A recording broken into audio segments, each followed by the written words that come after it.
नमस्कार दोस्तों, मैं संजय कुंडलिया। और आज मैं जैसे कि लोगों की धड़न हटती है और नाभि बार बार डिस्प्लेस होती है उनकी पेट की कमजोरी और शारीरिक कमजोरी के कारण, तो उसके बारे में मैं आपको बताऊंगा किस प्रकार से आप अपनी धड़न को सेंटर में रख सकते हैं ताकि आपका स्वास्थ्य अच्छा रहे। और आज की डेट में 90% से ज़्यादा लोगों की धड़न अपनी जगह से हटी हुई है। तो इसमें जो पहला तरीका आता है वो आता है कि आप नाभि के सेंटर में पंप से आप अपनी नाभि को सेंटर में ला सकते हैं। उसको आप प्रतिदिन कीजिए। 5 से 10 मिनट धरन पर आप पंप लगाकर रखिएगा। और जैसे कि ये पंप है और ये हमारा वैक्यूम कप है, इस कप को हम यहाँ पर जैसे मैं अपने पे लगाऊंगा, इस प्रकार से आप स्वयं इसको कर सकते हैं।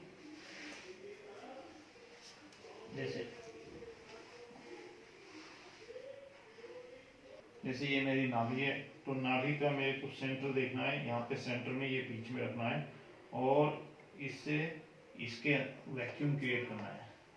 नाभि कभी भी सेट करें तो खाली पेट सुबह करें और शाम को करें, और ऐसे करके आप इसको छोड़ दीजिए 10 से 15 मिनट। तो इस प्रकार से यहाँ पे कर दिया, और इस पे हल्का हल्का सा ऊपर में इस प्रकार से दबाव भी आप कर सकते हैं, हल्का खिंचाव। तो ये पहला तरीका है नाभि सेट करने का। और जब आपका हो जाए तो यहाँ से इसे ढीला कर दीजिए, आपकी गैस निकल जाएगी यहाँ से, और आपका देखिए नाभि की धड़कन सेंटर में आ चुकी होती है।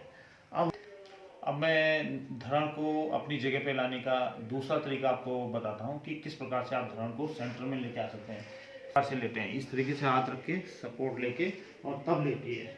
और आप जो है इस दूसरे तरीके में थोड़ा सा पैरों को ऊपर उठाइए हल्का सा, और फिर उसके बाद में सर को ऊपर उठाइए।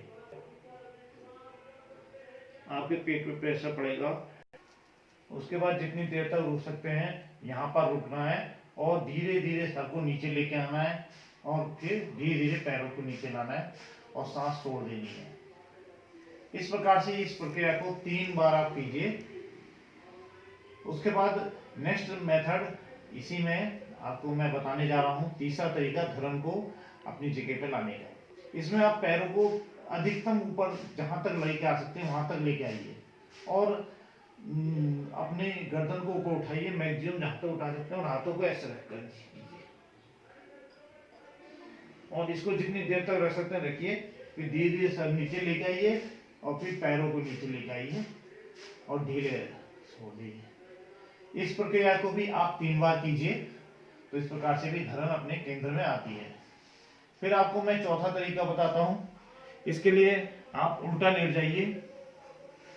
उल्टा लेटकर आपने दोनों हाथ सीधे खींचने हैं, पैर पीछे सीधे खींचने हैं।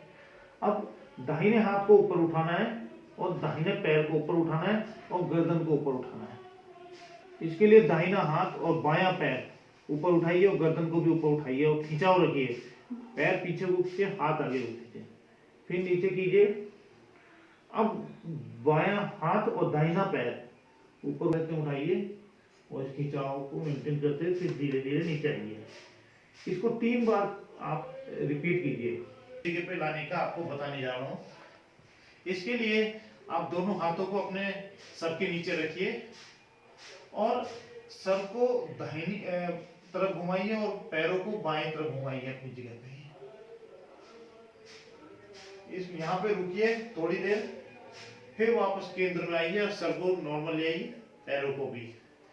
अब पैरों को दाहिनी तरफ और सर को बाईं तरफ खिंचाव दीजिए।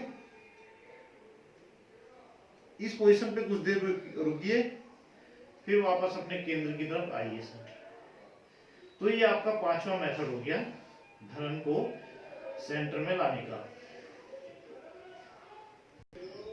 छठा मेथड ये ऐसे है, ये दोनों इस पैर को लीजिए और यहाँ पे दबाइए, और यहाँ पे अपनी कीजिए।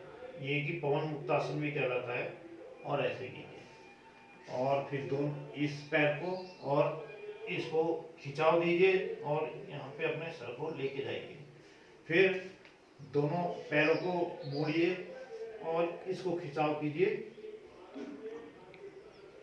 और सर नीचे रखिए, ये मैं आपको जल्दी में बता रहा हूँ, आपको थोड़ा उस पोजीशन पे रुकना होता है।